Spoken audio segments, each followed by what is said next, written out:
Salut, c'est José et bienvenue dans cette nouvelle vidéo où je vais aborder un sujet que beaucoup de monde préfère éviter. Dans notre société, alors c'est un truc qu'on préfère éviter, l'échec. Et il faut avouer que ça, on se dit souvent non, l'échec c'est ce qu'il faut éviter, ça veut dire que je ne suis pas à la hauteur, que je ne suis pas assez bien. Mais j'aimerais te proposer une perspective différente.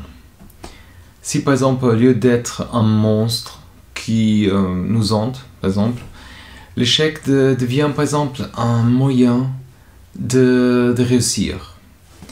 Au lieu de se dire par exemple j'ai échoué, c'est la fin du monde, on peut se dire par exemple j'ai échoué, ok, c'est une super opportunité par exemple d'apprendre et de grandir. Et je sais que ça paraît simple, mais il y a beaucoup de monde qui se bloque dès que ça commence à compliquer. Et dans cette vidéo, je vais t'expliquer pourquoi l'échec est en réalité notre meilleur ami, tu vois, allié, on dirait comme ça. Comment l'accepter et surtout comment l'utiliser pour atteindre ce qu'on veut vraiment. Alors reste bien jusqu'à la fin parce que on va voir ensemble les moyens, la bonne mentalité à adopter pour transformer chaque raté, on dirait comme ça, vers une étape de réussite, quoi. Alors, déjà, on a peur de regarder les autres, non? Avant de voir pourquoi l'échec est bénéfique, on va comprendre pourquoi il nous fait si peur. Alors, c'est le regard des autres. Ça veut dire on grandit avec cette idée plus ou moins intériorisée. Ça veut dire que l'échec est une honte. Ça veut dire à l'école, on valorise par exemple la bonne note, la réussite immédiate parfois. Et parfois, ce qui n'arrive pas, on le met un peu de côté, tu vois. Le résultat, c'est qu'on va éviter les situations où on risque de se planter juste pour pas subir le jugement des autres, quoi. Et des collègues, ou même des inconnus sur les réseaux sociaux, par exemple. Mais c'est souvent dans cette zone, tu vois, que c'est possible, qu'on fait le progrès. Alors, un autre côté, c'est la peur qu'échouer prouve qu'on n'est pas assez, ça veut dire assez compétent, assez intelligent, assez persévérant. Cette voix intérieure qui nous dit, si tu échoues, c'est la preuve que tu es nul. Tu n'as pas la place, quoi. Mais tu sais, en vérité, c'est échouer, ça ne dit rien sur notre valeur en tant que personne. Ça veut dire, ça indique juste que la méthode qu'on a utilisée, par exemple, à ce moment-là, avec les moyens qu'on a, les informations qu'on a, ça n'a pas fonctionné, c'est ça, quoi. Et quand tu fonctionnes, on n'apprend pas grand-chose. Hein? Imagine. Tu as peut-être déjà remarqué quand tout va bien, on a tendance à se reposer sur ce qu'on a déjà fait, on continue dans la même direction, on ne se met pas trop de questions parce qu'on n'a pas le besoin, quoi. Ça veut dire qu'on avance, mais aussi qu'on se prive de quelque chose de nouveau, de remise en question parfois même. Mais quand on échoue, on est forcé de regarder la situation autrement. On se dit, ouais, ça n'a pas marché, mais pourquoi? Comment est-ce que je peux faire autrement? Cette remise en question, c'est vraiment là qu'on arrive avec notre créativité, l'innovation. Et c'est dans les pires moments, je sais que c'est cliché, tu vois, qu'on trouve les meilleures idées. Celles qu'on n'aurait jamais eues si tout va bien, tu vois. Y a des exemples dans l'histoire qui prouvent que l'échec est vraiment, que c'était obligatoire, tu vois. Comme on dit, Thomas Edison par exemple, de la lumière, il a testé des centaines de fois, tu vois. Et pour mettre en place cette lampe qui fonctionne, tu vois. Imagine qu'il se dit après 50 fois, mais bon, mais maintenant j'abandonne, quoi, c'est n'importe quoi, tu vois. J'arrive pas à avoir cette ampoule. Bon, peut-être quelqu'un d'autre l'a fait, mais peut-être on aurait dû attendre plus longtemps, tu vois. Alors, quels sont les bienfaits de l'échec pour la confiance en soi déjà? Alors, ça renforce notre résilience. C'est un peu contradictoire, mais échouer et se relever, c'est vraiment un bon moyen de booster notre confiance. La résilience, ça s'appelle. C'est cette capacité d'encaisser les chocs, de revenir encore plus fort. Chaque fois qu'on a un obstacle, on trouve un moyen de franchir. On gagne, on passe à un niveau supplémentaire comme dans un jeu, tu vois. C'est comme un entraînement sportif, tu vois. T'as plus de résistance, de poids, tu développes tes muscles. Et si on soulève jamais quelque chose de plus lourd, les muscles se construisent pas. Et l'échec, c'est comme ce poids mental qui nous fait grandir. Alors, bien sûr, après quelques échecs, on se rend compte qu'on n'est pas mort, ok, que c'est peut-être douloureux dans ce moment-là, même gênant, frustrant, tu vois, mais on continue notre chemin. Et cette prise de conscience est vraiment précieuse. Ça fait toute la différence. Elle nous libère un peu plus chaque fois. On se dit, finalement, échouer n'est pas si terrible. J'ai appris quelque chose. Je peux continuer à avancer. Du coup, tu vois, on prend plus de risques aussi. Et on ose plus. On découvre des autres choses qu'on n'aura jamais pensé. Tu vois. Alors, comment est-ce qu'on peut accueillir l'échec plutôt de subir l'échec? Voilà. La première étape, c'est de changer notre perception. Tu vois, au lieu de se dire je suis un raté, un nul, genre, tu vois. Quand on subit quelque chose, on commence par dire ok, je suis pas arrivé là, quoi, mais qu'est-ce que ça m'apprend sur moi, sur la méthode, mon environnement, quoi. Passer d'un mode je suis victime de mon échec à un mode je suis je suis vraiment en contrôle, tu vois. Cette petite différence, ça change tout. Elle nous place dans une posture de recherche, de solution. Et quand tu échoues, par exemple, il faut pas directement se lancer dans autre chose. Et il ne faut pas aussi se noyer dans un regret, un truc comme ça. Il faut prendre un moment et analyser, poser des questions. C'était quoi la chance depuis le départ? Qu'est-ce qui a bien marché malgré qu'on a échoué? Qu'est-ce qui n'a pas fonctionné et pourquoi? Et qu'est-ce que je pourrais faire autrement la prochaine fois, tu vois? Cet exercice, mets-le pas écrit. C'est vraiment un moyen de transformer, par exemple, quelque chose qui a mal fonctionné en leçon, je dirais comme ça. Tu clarifies les situations, tu avances. Ok? Et pourquoi pas célébrer chaque fois un échec? Pas avec des confettis, ok, mais au moins dis-toi, par exemple, bravo, j'ai essayé, j'ai osé. Et cette approche valorise l'effort. Tu vois, la prise de risque, elle t'éloigne de cette obsession du résultat parfait.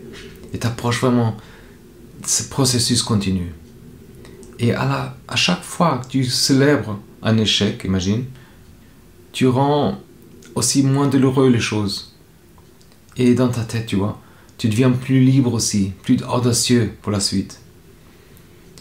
Alors, quels sont les bénéfices dans tout ça? Dans ta carrière ou dans tes projets?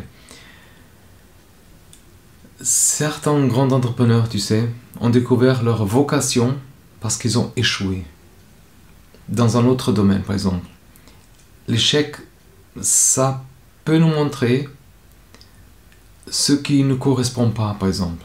Ce qui ne nous fait pas vibrer. C'est où on n'est pas aligné avec des choses. Et plutôt, continuer à se forcer sur quelque chose qui ne correspond pas à l'échec nous évite à dire ok, c'est pas pour moi, quel est le chemin qui me ressemble davantage? C'est comme un petit GPS en haut qui nous dit, qui recalcule les choses. Tu as échoué par exemple par là, mais ça finit pour nous orienter quelque chose, ça c'est un message pour nous parfois. Bien sûr, c'est pas premier échec, ok, je dois faire autre chose, mais ça développe, tu vois, un esprit d'adaptation. ça nous apprend à s'adapter, tu vois. Ça veut dire, au lieu de cacher les échecs, pourquoi pas mettre en avant, être fier même, tu vois. Tu as cette capacité de rebondir, de faire preuve de créativité, de s'adapter. C'est vraiment un atout précieux aujourd'hui, tu vois. Et même si c'est un peu contre-intuitif, dans certains domaines aussi, avoir déjà échoué, même au niveau professionnel, c'est bien vu, tu sais. Ça veut dire qu'on a passé des épreuves, tu as réussi à sortir de cette galère. Si tu es un entrepreneur qui a fait une faillite ou des autres choses, voilà, on sent que chez toi, c'est une certaine expérience, t'es loin de juste subir, tu continues, tu vois. Et les bonnes choses à se poser aussi. Ça veut dire, qu'est-ce que je fais bien, même si c'est globalement un échec des choses. Il y a sûrement des aspects que tu as gérés concrètement. Tu as bien géré. Identifie et donne-toi une réussite pour ça, tu vois. Qu'est-ce que j'ai appris de cet échec? Une compétence, une stratégie, une limite qu'on ne savait pas, ou même ma personnalité a changé. Comment est-ce que je peux appliquer cette leçon après, tu vois?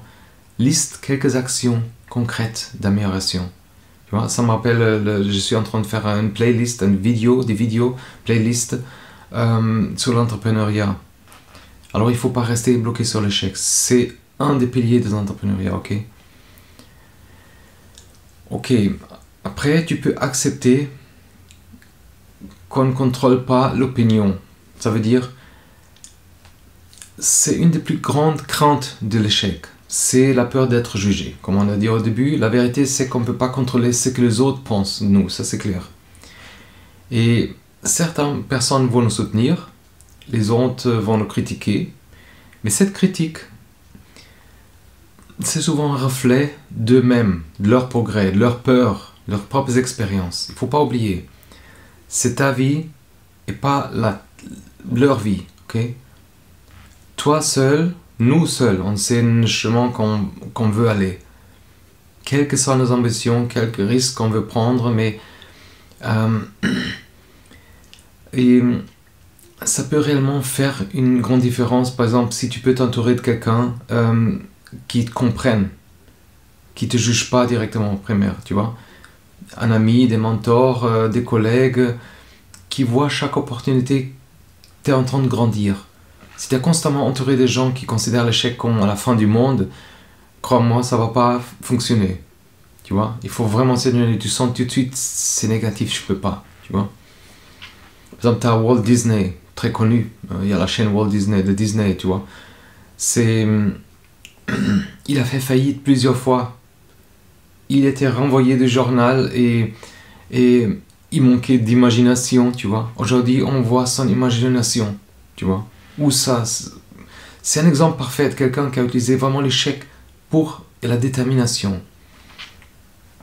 Il y a Oprah qui est plutôt connu aux États-Unis, par exemple il y a Steve Jobs, Apple. Quand on pense à Steve Jobs, on pense Apple, innovation, iPhone, mais il s'est fait licencier chez Apple. L'entreprise qui lui l'a créée, au lieu de... Il a créé Next, après racheté par Pixar, après il est revenu chez Apple, tu vois. Et sa révolution, pour lui, cet échec a créé une sorte de libération. Et sans ça, peut-être, on n'aurait jamais vu certains produits qu'il a sortis. Alors, comment est-ce que tu peux approvisionner l'échec? Par exemple, tu peux avoir un mini-projet. La peur d'échouer, par exemple, te paralyse. Tu peux commencer par des petits trucs, ou des défis, des petits défis. Et l'idée, c'est de s'entraîner à échouer. Voilà. Par exemple, essayer un nouveau sport, lancer un petit blog, ou apprendre une nouvelle compétence en ligne. Et tu constates, par exemple, même quand tu échoues, tu apprends, tu progresses. Il y a un progrès, c'est pas la fin du monde. Petit à petit, tu vas te forger un esprit plus ouvert, tu vois, ouvert à l'imperfection, on dirait comme ça. Tiens un journal d'échecs, par exemple. Il y a un journal de gratitude, il y a un journal... Mais tiens un journal d'échecs. Tu vois, tu décris brièvement chaque jour qu'est-ce que s'est passé et qu'est-ce que tu as eu comme leçon. Ça paraît un peu étrange, ouais, tu vois, mais c'est super efficace, crois-moi, pour s'améliorer. Quand tu lis ce journal, tu constates par exemple qu'après un échec, tu as eu une prise de conscience. Tu as eu une stratégie pour avoir... C'est vraiment un moyen de rappeler que l'échec, c'est jamais définitif, jamais. Okay? Et comme je dis, célèbre, c'est accepter plus facilement. Okay? Et alors, quels sont les bénéfices d'une approche l'échec est mon allié, est mon ami? Alors, tu as un mental plus fort. Quand tu prends l'habitude de voir l'échec comme un allié, tu développes un mental plus fort. Les obstacles t'effraient moins. Tu sais, si tu tombes, tu te relèves, tu vois. Et cette force mentale, ça se reflète partout dans ta vie après. Travail, sport, relations, tu vois. Tu deviens plus confiant, plus entrepreneurial, oui, tu vois. Tu deviens plus confiant, tu vois. Et plus tu échoues, plus tu découvres aussi de nouvelles compétences. Tu apprends à résoudre des problèmes, à communiquer, à gérer ton stress, à travailler en équipe, tu vois. Tu accumules des ressources. Et ça, c'est un atout pour toi, tu vois. Et il y a quelque chose de vraiment aussi gratifiant quand on se dit, j'ai échoué plusieurs fois, j'ai douté, mais j'ai continué, j'ai finalement atteint les choses. C'est un sentiment de fierté, tu vois, plus fort qu'on peut ressentir, tu vois. C'est comme quand les gens qui conquièrent une montagne, tu vois, l'ascension. Et tu vois, t'as la foi, la fatigue, l'altitude, mais tu vois, tu savoures après le sommet. Alors on va récapituler un peu. Et tu sais, la peur, l'échec, ça vient du regard des autres parfois. Et de la peur d'être pas assez bien. Mais l'échec, c'est ce moteur de créativité, de l'innovation. Ça nous pousse à revoir nos méthodes, à explorer des nouvelles voies, nouvelles manières de faire. Surmonter un échec renforce notre confiance, tu vois, notre résilience. On se rend compte, par exemple, qu'on survit à quelque chose. Et accepter l'échec passe aussi par un changement interne, tu vois. J'ai échoué, mais qu'est-ce que j'apprends? Fais un bilan, tu vois. Et le regard des autres ne doit pas dicter nos choix, attention. Entoure-toi des gens bien, si possible, ok? Et on a parlé du journal d'échecs, et des mini-projets et des bénéfices à long terme, des compétences. Alors voilà, on arrive à la fin de cette vidéo, le podcast. Pourquoi l'échec est notre meilleur allié, on dirait comme ça, et comment l'accepter. J'espère que tout ça, tout ce qu'on a vu aujourd'hui va t'aider à changer ton regard, tu vois, sur l'échec et encourager à prendre plus de risques. Il faut se rappeler, c'est pas parce qu'on a échoué qu'on est un échec, par exemple. L'échec, c'est un pas plus sur notre route, parfois nécessaire et toujours nécessaire pour nous aider à grandir, remettre en question. Alors si tu as apprécié cette vidéo, cette présentation, n'oublie pas de t'abonner à la chaîne pour pas manquer des autres épisodes et on parlera de mindset, de motivation, de comment avancer avec tes projets. Je t'invite également à t'inscrire à mon bulletin hebdomadaire. Chaque semaine, je partage des astuces de réflexion, des ressources exclusives pour t'aider à progresser, soit dans la carrière personnelle, professionnelle. Le lien est juste sous la vidéo. Alors, n'hésite pas non plus à liker, à partager cette vidéo si tu penses qu'elle aussi peut inspirer des autres personnes. Tu peux les partager. Et surtout, laisse-moi un commentaire pour me dire quel était ton plus grand échec et comment t'as évolué dans tout ça. Alors, je suis vraiment curieux de lire ton expérience, tu vois, et continuer à échanger avec toi. Merci encore d'avoir passé ce moment avec moi. Souviens-toi que chaque échec peut devenir un allié, un avantage, si tu regardes du bon côté, tu vois. Alors, à très vite pour la suite et prends soin de toi. Bye bye.